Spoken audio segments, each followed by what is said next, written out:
Alright, this is the pizza delivery challenge. The first person we have up here is Camel Factor. Camera's a little bit lower than what it needs to be. I'll fix that next video. But on the look, like I said, not studying my, not judging my style, but it gets the job done. That's the purpose of these cars. This one in particular, it gets the job done. This one's called a Rolling Turtle. It's green like a turtle, I guess, and it may not be the most stylish car here, but it's there to get the job done. It's got the, looks like base model rim caps over top of steel wheels. I think it's very appropriate for base models, and plus the headlights and tail lights for 90s style vehicles.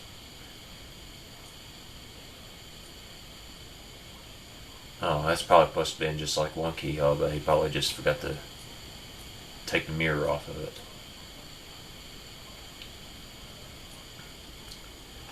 By the way, I'm impressed with all these cars. I think they all are really good delivery vehicles for pizza.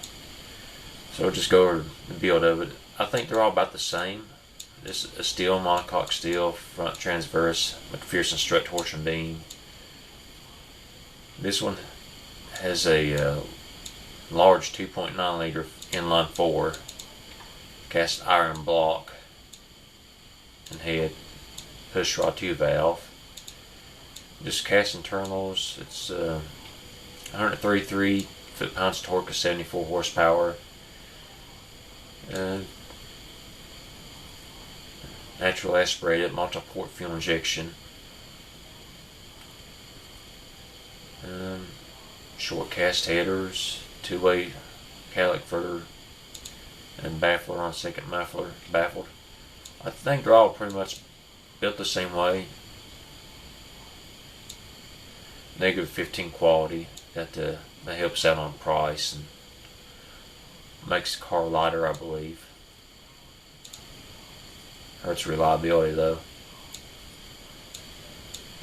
It's a 5-speed front transverse, open differential, 0-62 in 10.3 seconds. They're all pretty close. I think Armor Motors have the fastest car. It's not, but based on performance, but it's they're all around about the same time. Radial hard long life. Tires looks like the normal tires for this size vehicle, 165 14s, 40. Steel rims, of course. Solid disc, one piston in the front, drum in the rear.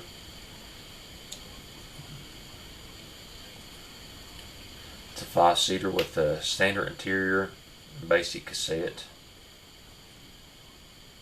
Hydraulic power steering with the ABS, basic 90s safety. Progressive twin tube passive.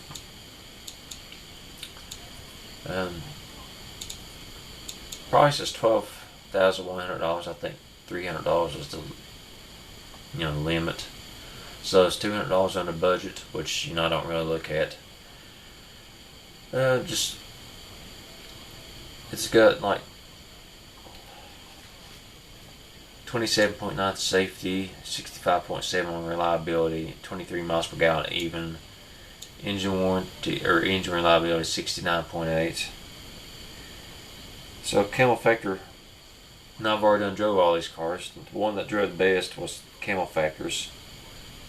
However, he did the worst in safety. And he did the middle road on economy and trim reliability, but did the best in engine reliability. These are all good cars, and of course they're going to have trade-offs. Nobody's going to be the best at everything, I don't think. And some's just middle of the road. It's going to be hard to choose a winner out of those 4 cars, but I think they're all great. Good choices for being the pick from. 4 good choices. And he says he has to sit down and think about what his first vehicle is going to be. and he's going to be using it for work as a pizza delivery driver at 16 years old. Got his own place already. We're building it. Living in it as he's building it, one room at a time. He just wanted to go ahead and get a start on life. So, still going to school, working right after he gets out of school full time.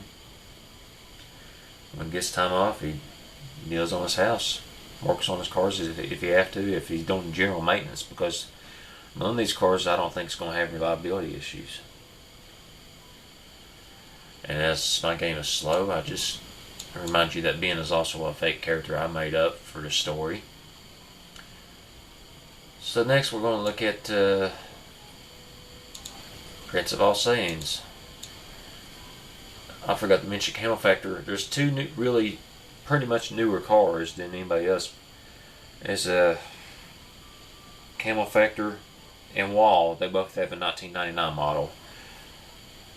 I think another one is an 89 model. That's Armor Motors, and the oldest one is Prince of All Saiyans in the Silver Rat. This is 1979. This is a metallic silver paint job. This must have been a car that's been kind of restored and repainted. Looks appropriate. Looks like a 70s model vehicle.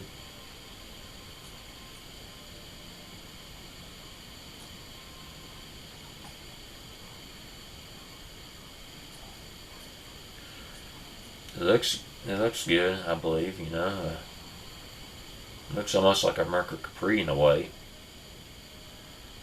Maybe a little bit of Chevrolet mixed into it. I don't know.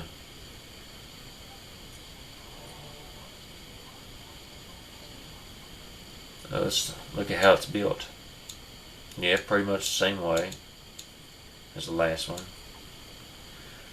Yeah, I remember when I drove this thing that it sounded pretty good, better than other ones, because I don't know, in my opinion, I just don't like the sound of an inline four, but I don't hold it against anybody. It's practical for its uses. Yeah, like the last one, pushrod. This is a 3.8 liter inline 5 with 102 horsepower, 183 foot-pound torque. Its engine reliability is 56.4, so I think it's the worst out of the group. Well, yeah, it is. But I think it's because it's older than the rest of them.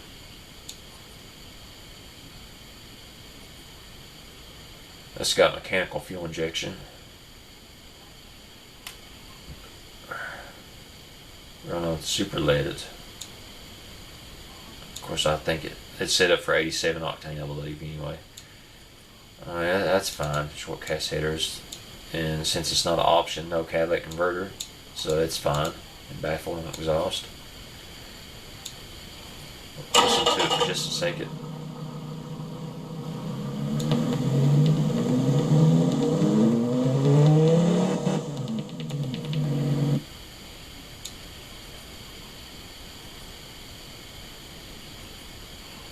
It's rear-wheel drive, automatic, 3-speed. Ben, he kind of likes that. He can shift gears, no problem. But he kind of likes when he don't have to. And since it's a simple 3-speed automatic, those are pretty easy to maintain and pretty durable, I think. Open differentials. Radio hard long life, 165, 13s, 65. Steel rims. Salt disc, 1 piston in the front, drums in the rear. This is also a 5-seater with basic interior and basic AM radio. You might be a little bit bored, but when I'm delivering pizzas, usually I don't listen to any music. Kind of like concentrating. Hydraulic, no traction aids, and that's fine because it's 1979. Basic 70s safety. Progressive twin tube passive, so it's like 0-62 in 10.5 seconds. Market, that's what I was going to look at. 19.6 miles per gallon, so it did the worse than fuel economy too. 30.2 safety. I think that's about the middle of the road. Everybody was pretty close in safety.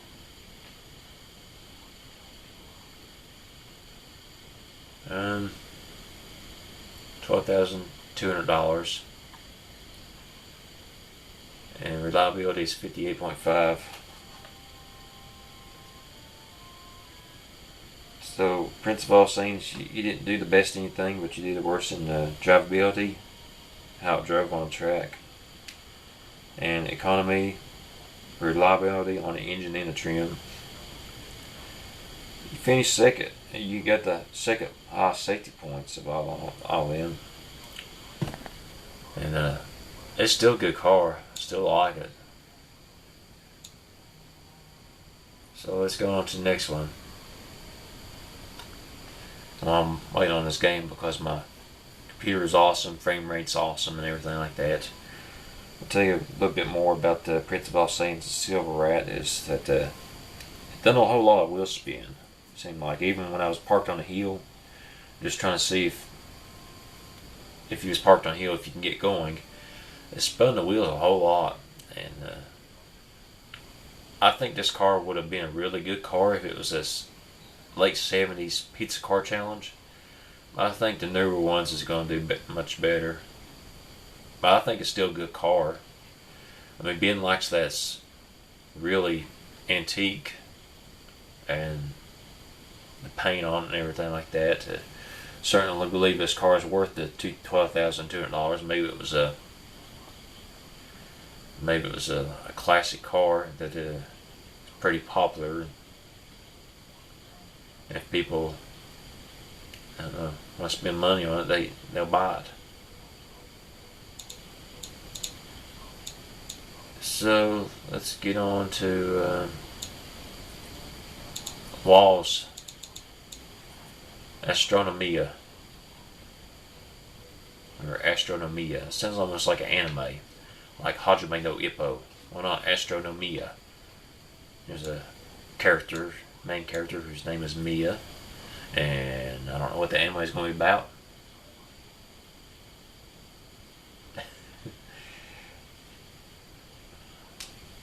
Well, I'll go ahead and tell you while this is loading up. You did the best in safety. You didn't do the worst in anything. Y'all pretty much in the middle of the road on everything else. And Wall done something completely different than I was expecting. I was expecting all of them to be cars, small cars. And this looks like a car, but you turn it sideways, it's actually a truck. Or a van. Let's see, what was it?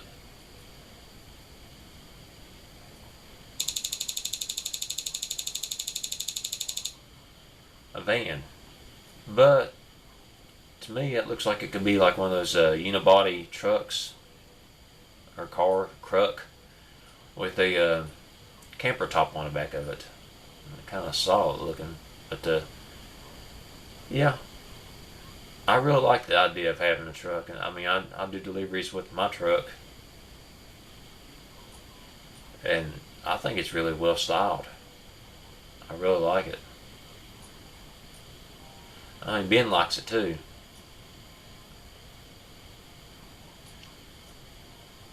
It's being lifted. Ben's not really a redneck, but you know, yeah. I say a high suspension travel comes in handy at road clearance. This is 1999. I think the fixtures look appropriate for it too. I don't get these reversing sensors. Maybe that's added on later on down the road. Because if I can make it work, I want to put reversing sensors in the back of my truck and in the bumper like that, because man, I bump into everything. I get used to having a backup camera, then I get in my truck and I just beat the rear bumper of it. Negative 12 quality on the body. Let's see how it's made. Now his is a little bit different. His is aluminium, monocoque steel. The front transverse, McPherson strut, solid axle leaf. Negative 4 quality on that. He's got a 1.8 liter with 86 horsepower and 100 foot-pound torque. Inline 4-cylinder. He's got an overhead cam with 3 valves per cylinder. Aluminium head. No VVL. It seems like Wall took a lot of time to think about how to, his options and price and everything like that. How much you could put into a car without going over budget. 33 cam profile. The last two before then was 0. I guess it helped with the injury and liability and everything like that. Wall's injury and liability 66.4. Natural aspirated multi-port fuel injection. And he's got 3-way with 2 reverse flow mufflers. So it should be pretty quiet.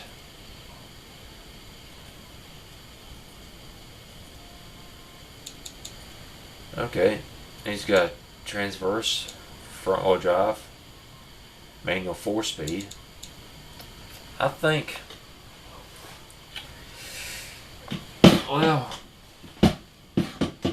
it works. I'm starting to think that they really quit using the 4-speed manuals. I think maybe 1985 was the last time they used manual 4-speed.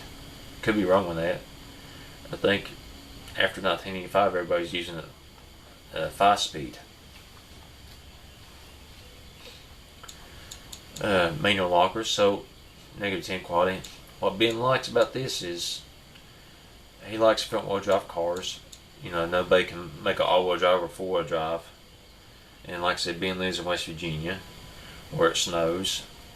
And he likes that it has manual lockers for the front wheels. So front-wheel drive, manual lockers. So this would go really good in the snow without having, about the best you can do with better than all the other competitors who's got front-wheel drive open differentials or rear-wheel drive open differentials. I got 205, 15, 55, or 205, 55, 15s. That's pretty wide tire. -7 quality on that. He's cut some quality on some places. -50 quality on drum brakes. Drums front and rear. Realistically, I think everybody stopped using drum brakes in front and rear after 1985 too. Everybody went to drums in the back and disc in the front after that, I believe. But hey, it stops in under 160 feet. It's 151.8, -8 quality on aerodynamics, -5 quality on the interior, basic cassette. These seats right here, I'm not sure exactly what they are. They don't look like full seats. I'm thinking, I don't know if Automation explains it or not in a tutorial, but I'm thinking that this is just regular seats without the headrest, and that's fine for 1999. I think it's somewhere after 2002 or 2000 that they start putting headrests on the back of their seats. People started getting whiplash. Electric power steering with ABS, -11 quality on that. Standard 90s safety. Standard 22 passive.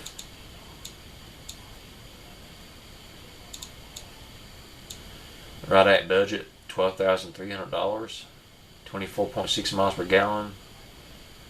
The safety is 30.5,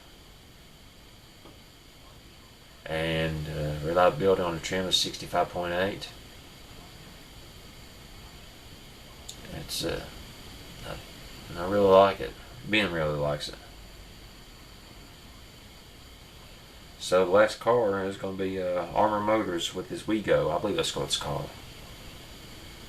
I know he sent in one car, and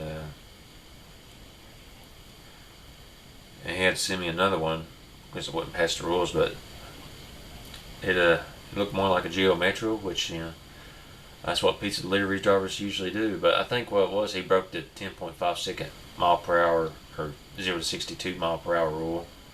It was like over 11 seconds, so it's probably normal in that time, especially with the Geo Metro. with that 1 liter 3-cylinder engine. But nowadays everybody's got more power and trying to pull out on the highway, going 55, 70 mile an hour. It's gonna be pretty scary not to get hit trying to accelerate to the speed like that. But he sent me this Wego. It's 1989. I was expecting all the vehicles to be sent to me to be sent like this, just little sedans or little hatchbacks.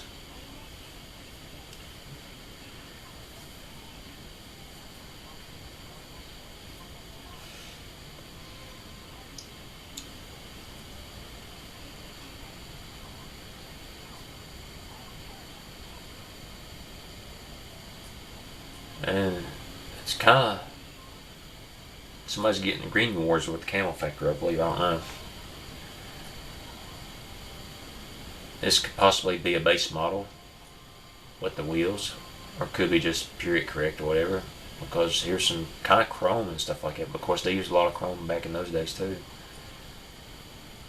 It's a good looking car. I really like the attention to detail and everything like that.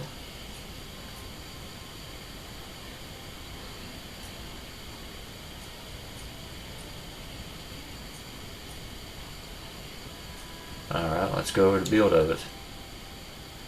Yeah, pretty much the same as the first two cars we looked at. Inline 4, 1.9 liter cast iron block and head with the overhead cam 3 valve. Same thing that Wall did with the overhead cam 3 valve, except for he used aluminium heads. A 79 horsepower with 100 foot-pound torque, 63.5 on reliability. Cast internals, 26 on cam profile. Naturally aspirated, multi-port fuel injection.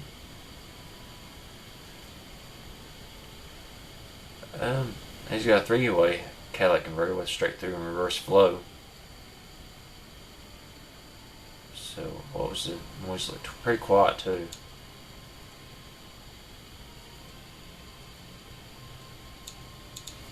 I think Wall would like that. Verdero green. That sounds like maybe Spanish or Portuguese for green. I know Verde is like Spanish for green or something like that. So it's just green is what this color basically is. It's not yellow green or purple green. It's green. 0 to 62, 9.8 seconds. Transverse manual 4-speed. Like I said, about after 1985, I think everybody went to a 5-speed. That's alright. Open differentials, medium compound tires, 155, 65, 13s. Yeah. Salt disc in the front, drums in the rear. Negative 11 quality on that. Standard interior. Now he's got a 5-seater with the, like I said, back seat without the headrest, I guess. Standard interior, basic cassette.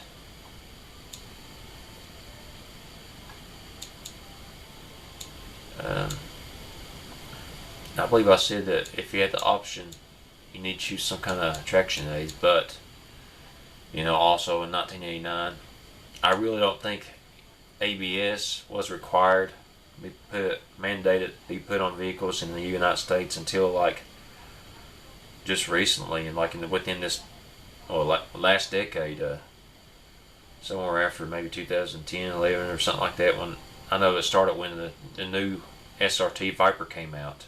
I don't believe you call it Dodge anymore, but recent Dodge Vipers, they've always been without ABS. And I think they had to actually put ABS sometime after the 2010s. Standard 80 safety. Yeah, Progressive gas monotype. Like I said, all these are good cars.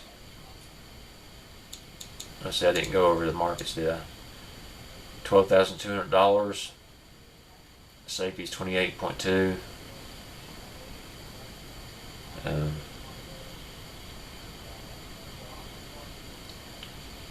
You know, Armor Motors did the best in economy and reliability for the trim, because I think his trim was at 71.5. It's really impressive. Safety is 28.2. And miles per gallon is 27.2. These are all things that Ben is looking at for a car. So what I'm going to do is drive these cars around and talk about them individually. I may try to find a map that I get kind of decent frame rate on. I really can't play BeamNG on this computer anymore. It's just it may be all junked up, and it's not really built for games anyway. But yeah, I'll catch you soon.